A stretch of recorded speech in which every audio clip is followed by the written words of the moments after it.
Halo teman-teman, selamat datang di video pembelajaran hari ini. Di video ini, kita akan membahas topik yang sangat penting dalam kehidupan sehari-hari, yaitu kependudukan dan ketenagakerjaan di Indonesia. Kenapa ini penting? Karena jumlah penduduk dan lapangan kerja itu sangat mempengaruhi kesejahteraan masyarakat. Yuk kita mulai pembahasannya. Pertama, mari kita lihat struktur penduduk Indonesia. Sebagai negara berpenduduk terbesar keempat di dunia, kita memiliki dividen demografi yang potensial, dengan sebagian besar populasi berada di usia produktif. Namun, potensi ini harus diiringi dengan tersedianya lapangan kerja yang sesuai. Saat ini, partisipasi angkatan kerja masih terus berkembang. Meskipun tantangan seperti pengangguran terpusat di kalangan muda masih ada. Kesejahteraan masyarakat secara langsung dipengaruhi oleh keseimbangan ini. Ketika lapangan kerja mencukupi, terjadi peningkatan pendapatan, pengurangan kemiskinan, dan akhirnya peningkatan kualitas hidup secara keseluruhan. Jadi, memahami dinamika kependudukan dan ketenagakerjaan adalah langkah awal untuk menciptakan kebijakan dan solusi yang mendukung kesejahteraan bagi semua masyarakat Indonesia. Kita bahas secara mendalam tentang ilmu yang sangat relevan dengan kehidupan kita sehari-hari, kependudukan. Kependudukan adalah ilmu yang mempelajari tentang jumlah, struktur, persebaran, dan perkembangan penduduk di suatu wilayah tertentu. Nah, apa saja faktor-faktor yang utama menyebabkan perubahan jumlah penduduk? Ada 3 faktor kuncinya yang perlu kita pahami. Pertama, kelahiran atau natalitas. Semakin tinggi angka kelahiran di suatu daerah, maka jumlah penduduk di sana akan meningkat. Kedua, kematian atau mortalitas. Sebaliknya, angka kematian yang tinggi akan menyebabkan penurunan jumlah penduduk. Ketiga, migrasi dan atau perpindahan suatu penduduk dari satu tempat ke tempat lain. Mari kita bedah lebih lanjut jenis-jenis migrasi ini. Pertama, imigrasi. Ini adalah peristiwa di mana penduduk asing masuk ke dalam suatu negara, dalam hal ini Indonesia. Kedua, emigrasi. Berlawanan dengan imigrasi, emigrasi adalah peristiwa penduduk Indonesia pergi menetap ke negara lain. Dan ketiga, transmigrasi.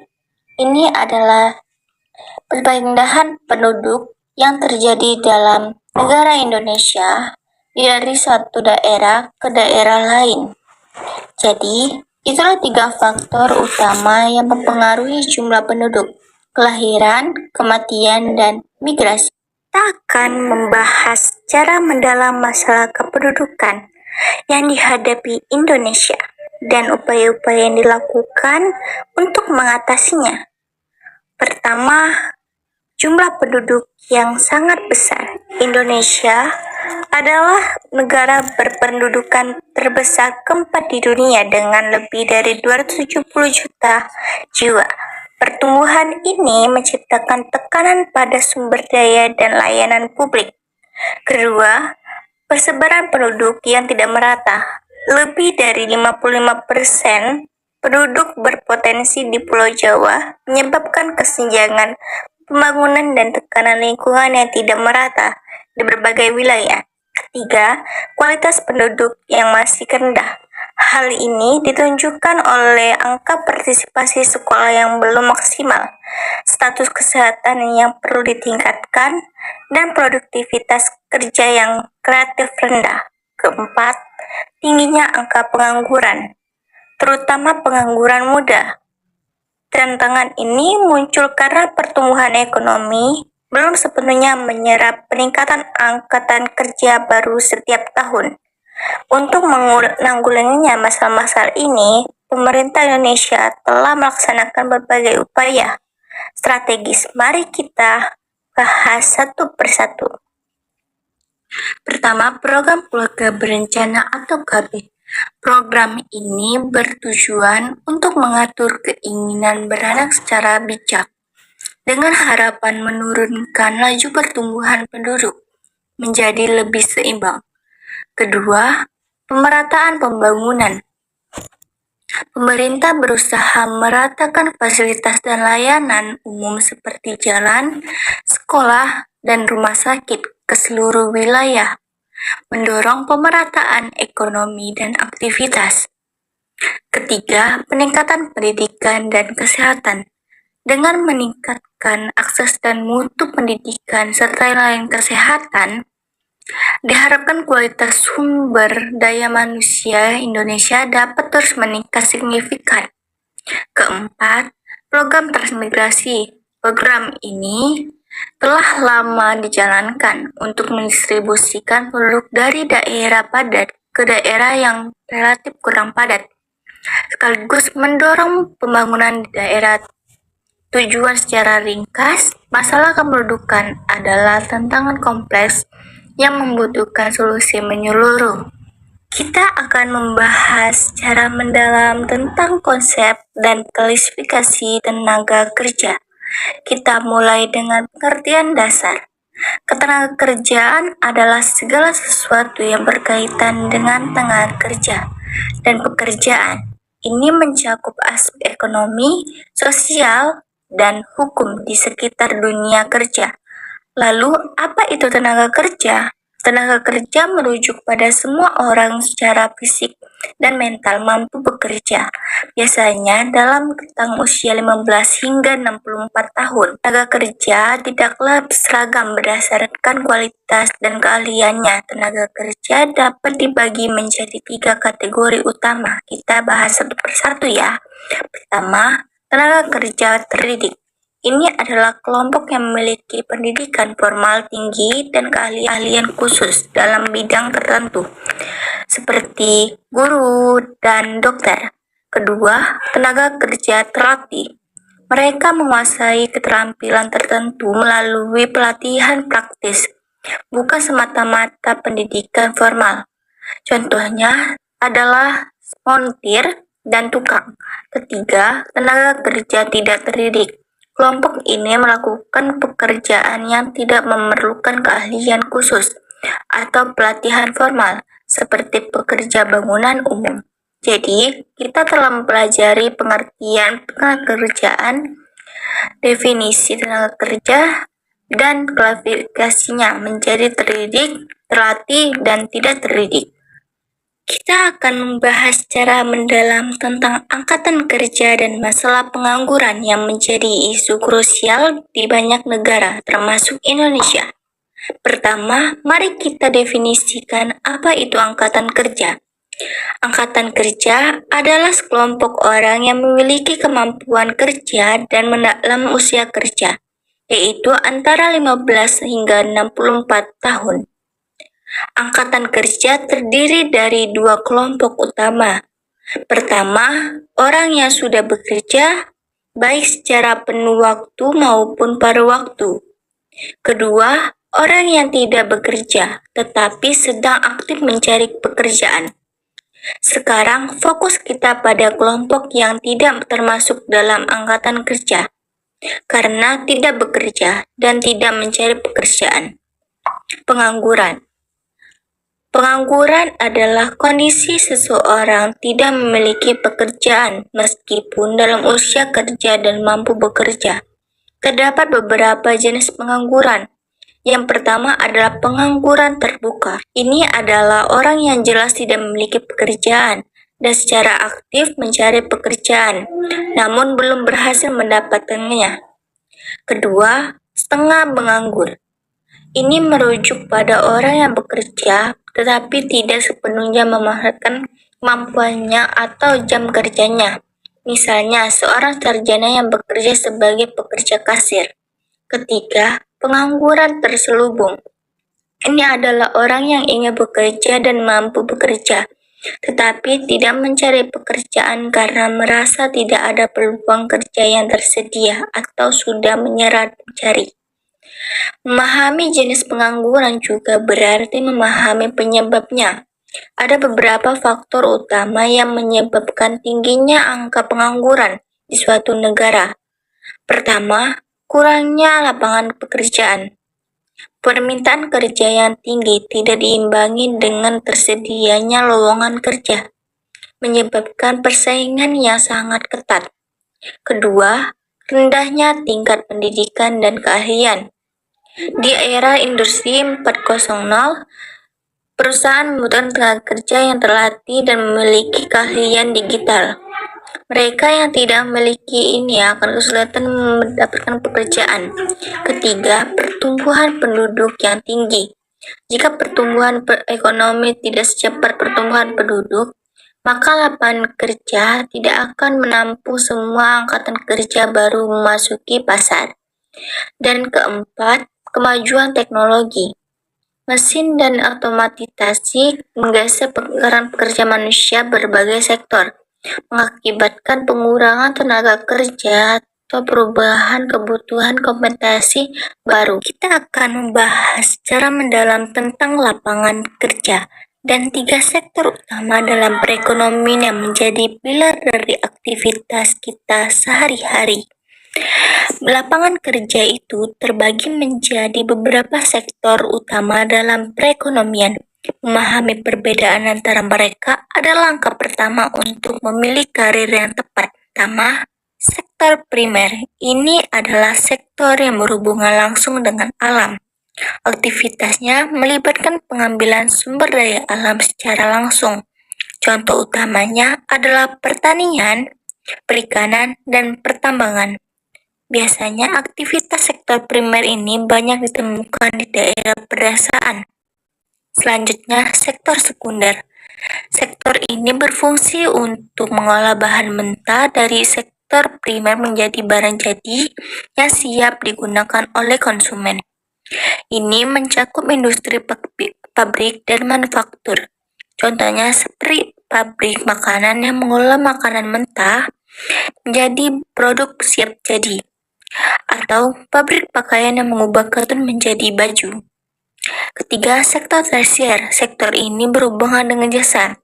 Tidak seperti 2 sektor sebelumnya, yang dihasilkan di sini adalah layanan, bukan barang fisik. Contohnya meliputi transportasi, pendidikan, kesehatan, dan perdagangan. Sekarang, ini sektor yang berkembang sangat pesat. Seiring dengan kemajuan teknologi dan perubahan gaya hidup, jadi kita telah mempelajari 3 sektor utama ekonomi, primer, sekunder, dan tersier. Setiap sektor memiliki peran unik dan saling terselubung untuk mendukung kehidupan sehari-hari kita.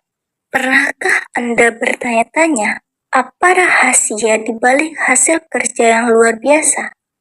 Jawabannya ada pada produktivitas tenaga kerja.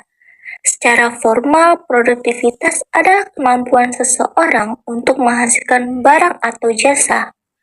Ini bukan hanya tentang kerja keras, tapi juga tentang kerja cerdas. Prinsip dasarnya sangat sederhana. Semakin tinggi produktivitas seorang pekerja, maka semakin baik dan efisiensi hasil kerjanya. Tapi, apa saja yang mempengaruhi tingkat produktivitas ini? Ada 5 faktor kunci yang saling berkaitan dan saling berperkuat. Pertama, pendidikan. Fondasi pengetahuan yang kuat membantu pintu untuk memahami tugas, adaptasi, dan inovasi di tempat kerja.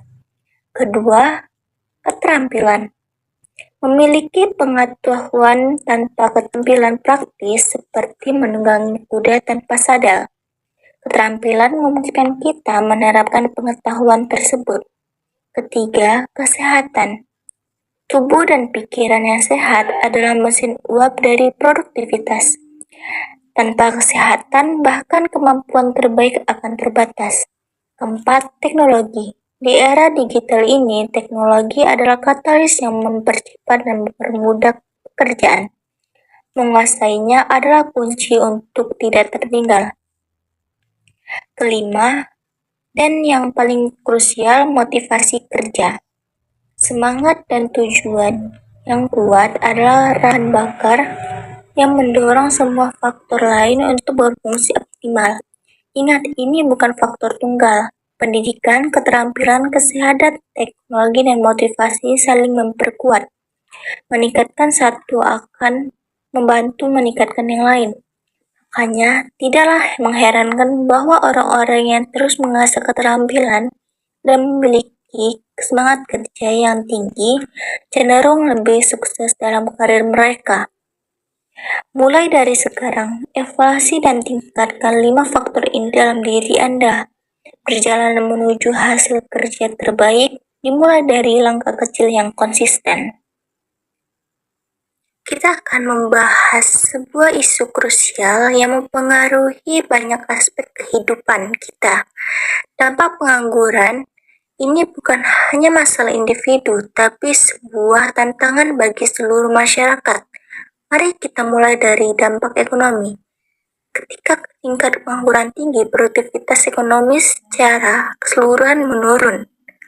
Yang berkaitan langsung pada pendapatan masyarakat, penurunan pendapatan ini mengakibatkan daya beli yang menurun, sehingga menciptakan siklus negatif bagi perekonomian, di mana permintaan barang dan jasa juga ikut menurun. Dampak ekonomi yang lebih merugikan adalah peningkatan kemiskinan. Keluarga yang kehilangan sumber pendapatan utama seringkali kesulitan memenuhi kebutuhan dasar seperti makanan, pendidikan, dan kesehatan. Lebih dari sekedar angka, ekonomi pengangguran juga memiliki dampak sosial yang sangat besar. Salah satu konsekuensi yang paling ditakuti adalah peningkatan tingkat kriminalitas. Riset menunjukkan bahwa tingginya pengangguran, terutama pengangguran muda, berkorelasi dengan meningkatnya tindakan vandalisme, pencurian, dan kejahatan lainnya sebagai untuk kelimpahan energi dan frustasi yang tidak terarah. Selain itu, kesenjangan sosial antara kelompok yang mampu dan yang tidak mampu akan semakin lebar. Ini menciptakan ketidakpercayaan dan ketegangan di masyarakat, merusak ikatan sosial yang sudah ada. Dampak yang paling pribadi dan sering kali tersembunyi adalah dampak psikologis. Pada individu yang tidak bekerja, stres kronis adalah salah satu efek langsung dari ketidakpastian masa depan dan tekanan finansial. Stres ini dapat berkembang menjadi depresi, kecemasan, dan secara signifikan menurunkan kualitas hidup. Bukan hanya dari individu yang menganggur, tapi juga bagi keluarga mereka. Selanjutnya, kehilangan kepercayaan diri. Lama tidak bekerja dapat membuat seseorang meragukan kemampuannya, yang membuatnya semakin sulit untuk kembali memasuki pasar kerja. Ini adalah sebuah jebakan yang sangat sulit dilewati. Jadi dari segi ekonomi, sosial, dan hingga psikologis, dampak pengangguran sangat luas dan merugikan. Ini adalah masalah serius yang membutuhkan perhatian dan solusi komprehensif dari seluruh elemen masyarakat untuk mencegah dampaknya yang merobek. Pengangguran adalah tantangan besar di masyarakat kita. Tapi apa solusinya? Mari kita bahas secara mendalam 5 upaya efektif untuk mengatasinya. Pertama, membuka lapangan kerja baru. Pemerintah berperan melalui kebijakan ekonomi dan investasi, sementara perusahaan harus berinovasi untuk menciptakan posisi kerja baru. Kedua, meningkatkan pendidikan. Data konsisten menunjukkan semakin tinggi tingkat pendidikan seseorang, semakin luas peluang pekerjaannya di pasar yang terus berubah. Tiga, pelatihan keterampilan. Mengikuti kursus komputer, pelatihan menjahit, atau pelatihan bisnis dapat meningkatkan daya saing dan buka pintu menuju pekerjaan spesifik. Keempat, mendorong wirausaha. Ini adalah cara produktif yang hanya mencari kerja tapi juga menciptakan lapangan kerja untuk orang lain. Contohnya, mulai dari jualan online yang relatif mudah hingga buka usaha kecil seperti warung atau kafe, yang semuanya berpotensi berkembang. Kelima, berkembang UMKM. Usaha kecil dan menengah ini adalah motor ekonomi yang vital, mampu menciptakan ribuan lapangan kerja di berbagai sektor. Kesimpulannya, mengatasi pengangguran membutuhkan kolaborasi semua pihak, mulai dari diri sendiri dengan meningkatkan kompetensi hingga dukungan pemerintah dan masyarakat. Mari kita wujudkan bersama.